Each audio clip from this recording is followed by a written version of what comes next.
Baiklah, Assalamualaikum warahmatullahi wabarakatuh. Sebelumnya, perkenalkan kami dari kelompok 2. Di sini kami akan menyampaikan materi dengan judul Ruang Lingkup dan Cakupan Konsep Dasar IPS. Sebelum kita masuk ke materinya, terlebih dahulu kita perkenalan kepada anggota kelompok 3. Yang pertama ada saya sendiri, Liza Suryani, sebagai moderator dengan NPM A1G021062. Yang kedua ada rekan saya, Anissa Mutiara Rofazi dengan NPM A1G021071 sebagai pemateri, dan selanjutnya ada rekan saya yang lain yaitu Khairunisa dengan NPM A1G021148 sebagai pemateri kedua. Untuk materi yang pertama akan disampaikan oleh Khairunisa. Kepada Khairunisa, waktu dan tempat saya persilahkan. Baiklah, terima kasih kepada moderator yang telah memberikan saya kesempatan untuk membacakan materi ini. Saya akan membacakan materi pengertian IPS. Pengertian IPS, ilmu pengetahuan sosial IPS dan keberdayaan dalam kurikulum sekolah di Indonesia tidak bisa lepas dari berkembangnya dan adanya sosial student sosial di Amerika Serikat. Oleh karena itu, pemikiran mengenai ilmu pengetahuan sosial IPS di Indonesia banyak dipengaruhi gerakan dan paham sosial students dari Amerika Serikat. Student sosial atau social students merupakan suatu bidang pengkajian mengenai gejala dan masalah sosial dan bukan merupakan bidang keilmuan atau disiplin bidang akademis. Dalam pengkajian student sosial menggunakan bidang ilmu yang termasuk ilmu sosial. Pendekatan yang digunakan student sosial berbeda dengan pendekatan yang biasa digunakan dalam ilmu sosial. Pendekatan studi sosial bersifat interdisipliner atau bersifat multidisipliner, menggunakan berbagai bidang keilmuan. Sedangkan pendekatan yang digunakan dalam ilmu sosial bersifat disipliner dari bidang ilmunya masing-masing. Demikian pula pada tingkat dan taraf yang lebih rendah, pendekatan studi sosial lebih bersifat multideminis sosial, yang meninjau suatu gejala atau masalah sosial dari berbagai dimensi atau aspek kehidupan. Tugas studi sosial sebagai suatu bidang studi, mulai dari tingkat sekolah dasar sampai ke tingkat pendidikan yang lebih tinggi, dengan tujuan membina warga masyarakat yang mampu menyelaraskan kehidupan berdasarkan fisik dan sosial, serta membantu melahirkan kemampuan memecahkan masalah-masalah sosial yang dihadapinya. Jadi, baik materi maupun metode pembelajaran penyajian harus sesuai dengan misi yang diambannya. B. Ruang lingkup dan cakupan konsep dasar IPS. Ruang lingkup ilmu pengetahuan sosial atau IPS sebagai suatu bidang studi sama halnya dengan yang menjadi ruang lingkup sosial, yaitu manusia dalam konteks sosialnya atau manusia sebagai anggota masyarakat. Tegasnya, ruang lingkup ilmu sosial sama dengan ruang lingkup IPS. Manusia dalam memenuhi kebutuhan hidup dan kehidupannya dalam konteks sosial demikian banyak dan luasnya, maka pembelajaran ILC bagi kebutuhan setiap jenjang pendidikan harus dilakukan pembatasan sesuai dengan kemampuan peserta didik pada tingkat masing-masing. Misalnya, ruang lingkup pembelajaran IPS di tingkat sekolah dasar dibatasi hanya sampai pada gejala dan masalah sosial yang mampu dijangkau pada geografi dari sejarah. Itu pun diutamakan pada gejala dan masalah sosial kehidupan sehari-hari yang ada pada lingkungan hidup siswa sekolah. Radius ruang lingkup tersebut tahap demi tahap dikembangkan menjadi dan dengan kematangan berpikir siswa. Misalnya, dimulai dan ruang lingkup gejala dan masalah kehidupan yang ada di sekitar tempat tinggal dan sekolah. Baiklah, terima kasih kepada rekan saya yang telah menyampaikan materi mengenai pengertian IPS dan cakupan ruang lingkup IPS. Untuk materi selanjutnya akan disampaikan rekan saya berikutnya, yaitu Anissa Mutiara. Kepada Anissa Mutiara, waktu dan tempat saya persilahkan. Terima kasih kepada moderator. Di sini saya akan menjelaskan tentang kedudukan ilmu pengetahuan sosial dan ilmu sosial. Nah, ilmu pengetahuan sosial (IPS) dan keberadaannya dalam kurikulum sekolah di Indonesia tidak bisa lepas dari berkembangnya dan adanya social student. Nah, di Amerika Serikat, Oleh karena itu, pemikiran mengenai ilmu pengetahuan sosial (IPS) di Indonesia banyak dipengaruhi gerakan dan paham sosial student dari Amerika Serikat. Nah, studi sosial merupakan suatu bidang pengajian mengenai gejala dan masalah sosial dan bukan merupakan bidang keilmuan atau disiplin bidang akademis. Karakteristik cakupan konsep sejarah, geografi, ekonomi, sosial, antropologi, politik, dan pemerintah. 1. Psikologi sosial. Yang pertama yaitu sejarah. Sejarah sesungguhnya melekat pada tiap benda, diri, makhluk, baik yang hidup maupun yang tidak hidup. Fenomena alam raya ini, setiap diri dan setiap fenomena tersebut memiliki kisah, asal-usul yang berkaitan dengan peristiwa dan waktu. Setiap apa yang ada di alam memiliki sejarah masing-masing. Hugiono dan Purwantara menemukan bahwa sejarah adalah gambaran tentang peristiwa-peristiwa masa lampau yang dialami manusia, disusun secara ilmiah, meliputi urutan waktu, diberi tafsiran dan analisis kritis sehingga mudah dimengerti dan dipahami. Nah, sedangkan Sartono Kartodirjo secara singkat mengonsepkan bahwa sejarah sebagai berbagai bentuk penggambaran mengalami kolektif pada masa lampau. Kunci dalam pengertian sejarah terletak pada masa lampau, baik berupa peristiwa, pengalaman kolektif, maupun riwayat masa lampau tersebut. Secara singkat maupun riwayat masa lampau tersebut, secara singkat, sejarah itu berkaitan dengan peristiwa masa lampau tentang kehidupan manusia dalam konteks sosialnya. Dalam konteks tadi, peristiwa dan pengalaman kolektif atau sebuah fakta ditafsirkan dan dianalisis, bahkan juga diteliti dengan menerapkan metode tertentu yang sesuai. Oleh karena itu, sejarah ini tidak hanya sebagai pengetahuan, melainkan memenuhi syarat juga sebagai bidang ilmu. Nah, sejarah sebagai bidang ilmu sosial memiliki konsep dasar yang memiliki karakter dirinya, yang dapat dibina pada diri kita masing-masing, terutama pada diri peserta didik. Konsep-konsep dasar itu antara lain yaitu yang pertama, waktu, yang kedua, dokumen, yang ketiga, alur peristiwa, yang keempat, kronologi, yang kelima, peta, yang keenam, tahap-tahap peradaban, yang ketujuh, ruang, yang kedelapan, evolusi, yang kesembilan, revolusi. Nah, bahwa waktu merupakan konsep dasar pada sejarah karena peristiwa tidak dapat dikatakan sebagai fenomena dan fakta sejarah jika tidak dinyatakan waktu terjadinya, terutama waktu yang menunjukkan waktu masa lampau. Waktu terutama waktu setelah lampau menjelaskan sifat, bobot, dan warna peristiwa yang bersangkutan. Peristiwa sejarah dapat dikatakan sebagai sejarah apabila terkait dengan waktu ini. Selanjutnya, konsep alur peristiwa tidak lain adalah suatu rentan peristiwa atau pengalaman sejarah masa lampau berdasarkan urutan waktu terjadinya, atau dengan ungkapan konsep lain, yaitu kronologi. Peristiwa mengungkapkan dinamika peristiwa dan pengalaman sejarah dan waktu ke waktu yang menunjukkan perkembangan serta perubahannya. Penerapan dan pengungkapan peristiwa berdasarkan konsep alur peristiwa serta kronologi waktunya.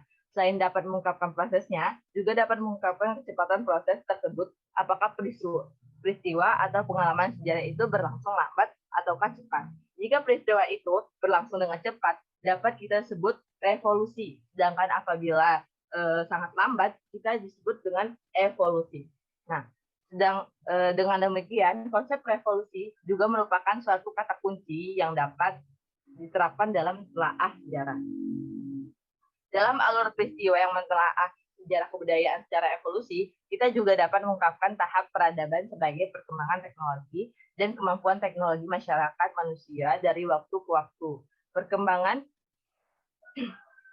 masyarakat mulai dari tahap pramu sederhana ke pramu yang lebih maju, selanjutnya ke tahap cocok tanam sederhana, dan kemudian ke masyarakat pertanian maju. Nah, merupakan tahap-tahap peradaban manusia berdasarkan penguasaan teknologi sekaligus juga tahapan ekonominya. Konsep tahap-tahap peradaban ini mengungkapkan perkembangan serta kemajuan suatu masyarakat. Nah, dengan menerapkan pendekatan sesuai dengan konsep tahap-tahap peradaban, kita dapat merumuskan suatu generalisasi bahwa kemampuan sederhana masyarakat tidak ada yang berhenti budayanya, melainkan suatu mengalami perkembangan dan kemajuan. Hal ini berbeda terjadi di antara suatu masyarakat dengan suatu masyarakat lainnya, terletak pada kecepatan. Geografi itu berasal dari kata geo berarti bumi dan grafien berarti tulisan atau lukisan. Oleh karena itu, secara harfiah geografi itu berarti lukisan tentang bumi. Nah, namun pada pembahasan para pakar, geografi sekadar tulisan atau lukisan saja, melainkan meliputi penelaahan yang lebih jauh. Geografi itu berhubungan erat dengan pengalaman nyata tiap orang sehari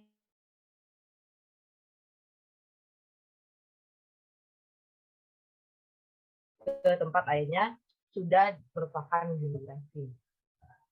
Namun demikian, seperti yang dinyatakan di atas, geografi itu tidak hanya terbatas pada apa yang dilihat di luar, melainkan juga meliputi sebab akibat mengapa yang tampak pada kenyataan itu demikian adanya. Nah, geografi itu berhubungan dengan ilmu kealaman, hal-hal yang atau fenomena alam mempengaruhi kehidupan manusia, dan kebalikannya bagaimana tindakan manusia memodifikasi, mengubah, serta mengadaptasinya. Demikian tentang konsep geografi itu terungkap hubungan saling mempengaruhi antara fenomena alam di tempat-tempat tertentu dengan perilaku serta tindakan manusia. Nah, selanjutnya ekonomi.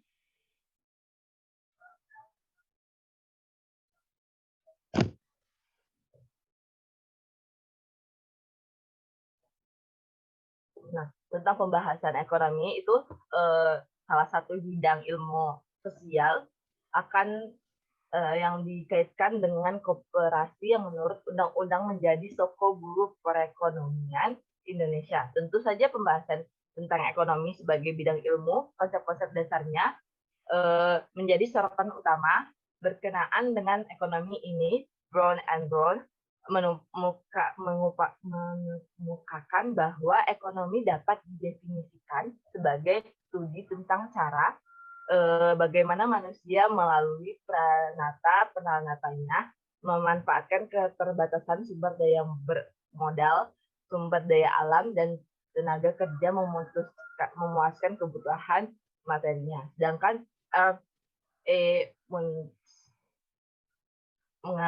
mengetengahkan bahwa ekonomi adalah suatu studi tentang cara bagaimana manusia mengorganisasikan sumber daya alam, kemampuan budaya, dan tenaga kerja menopang dan meningkatkan kesejahteraan materialnya. Dari pengertian tersebut dapat dinyatakan bahwa ilmu ekonomi merupakan ilmu yang mempelajari mengenai bagaimana manusia memenuhi materinya. Sosiologi. Nah, sosiologi ini berhubungan dengan orang lain. Nah, paling tidak dengan ibu dan anggota keluarga lainnya.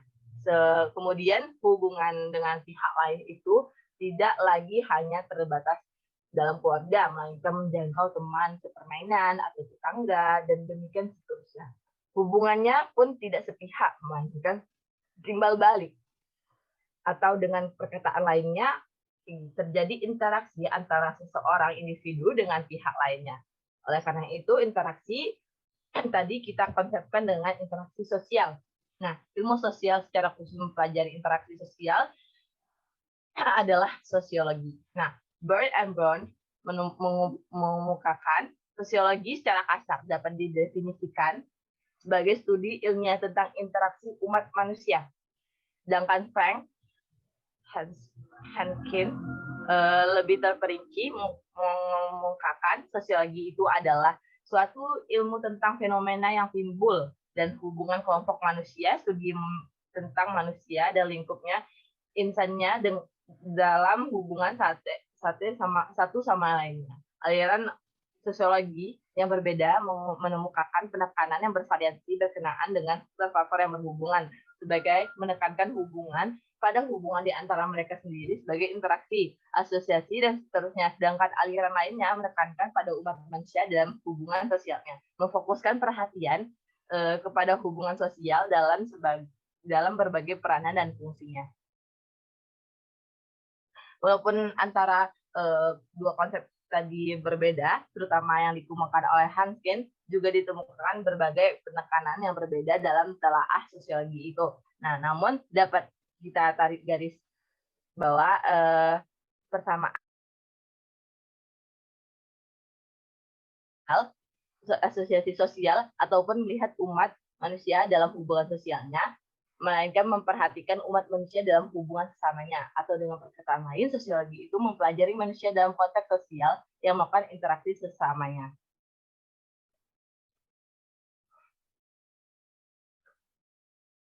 Lanjut, bisa dilanjutkan moderator. Nah, Terima kasih kepada rekan saya, Ansa Mutiara, yang telah menyampaikan materinya. Untuk materi selanjutnya yaitu mengenai antropologi, akan saya sampaikan sendiri. Antropologi. Antropologi adalah bidang ilmu yang mempelajari mengenai kebudayaan. Ilmu antropologi kemudian berkembang menjadi antropologi budaya, yang berarti studi atau ilmu mengenai manusia dan perilaku sosial dengan kebudayaan.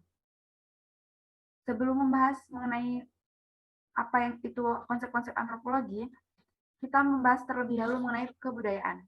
Kebudayaan berasal dari kata budaya, bentuk jamak, dan budi yang berarti budi atau akal. Menurut Sujarno Sukanto, kata budaya atau budi berasal dari bahasa Sanskerta. Kebudayaan dapat diartikan sebagai hal-hal yang berhubungan dengan budi atau akal. Yang termasuk konsep-konsep antropologi meliputi kebudayaan, tradisi, pengetahuan, ilmu, teknologi, norma, lembaga, seni, bahasa, lambang, dan banyak hal serta fenomena yang dapat kita gali sendiri.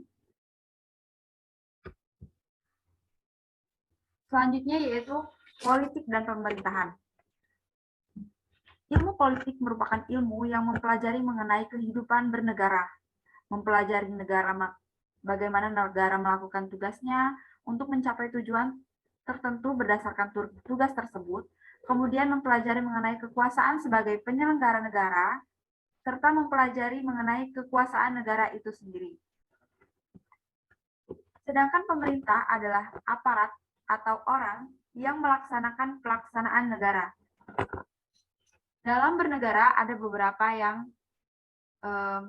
termasuk dalam pemerintahannya, seperti kekuasaan, negara itu sendiri, kemudian undang-undang, kabinet, majelis permusyawaratan rakyat, dewan perwakilan rakyat, dewan perwakilan daerah, mahkamah agung, kepemimpinan demokrasi, wilayah, kedaulatan rakyat, otoriter, monarki, republik, dan hal-hal yang dapat digali sendiri berdasarkan pengalaman-pengalaman.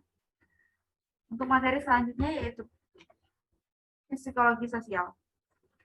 Apa sih yang dimaksud dengan psikologi sosial? Psikologi sosial adalah suatu fenomena kejiwaan yang timbul dari orang, perorangan, atau kelompok, yaitu berupa reaksi emosional, sikap, kemauan, perhatian, motivasi, harga diri, dan hal-hal lain yang berkaitan dengan kejiwaan.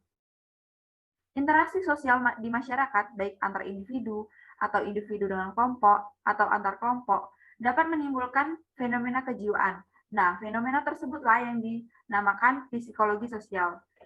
Konsep-konsep dasar psikologi yang menjadi salah satu bagian dari kajian ilmu sosial adalah emosi terhadap objek, perhatian, minat, kemauan, motivasi, kecerdasan dalam menanggapi persoalan sosial, kemudian penghayatan, kesadaran, harga diri, sikap mental, kepribadian, dan masih banyak fenomena kejiwaan yang lain yang perlu kita gali lebih dalam lagi.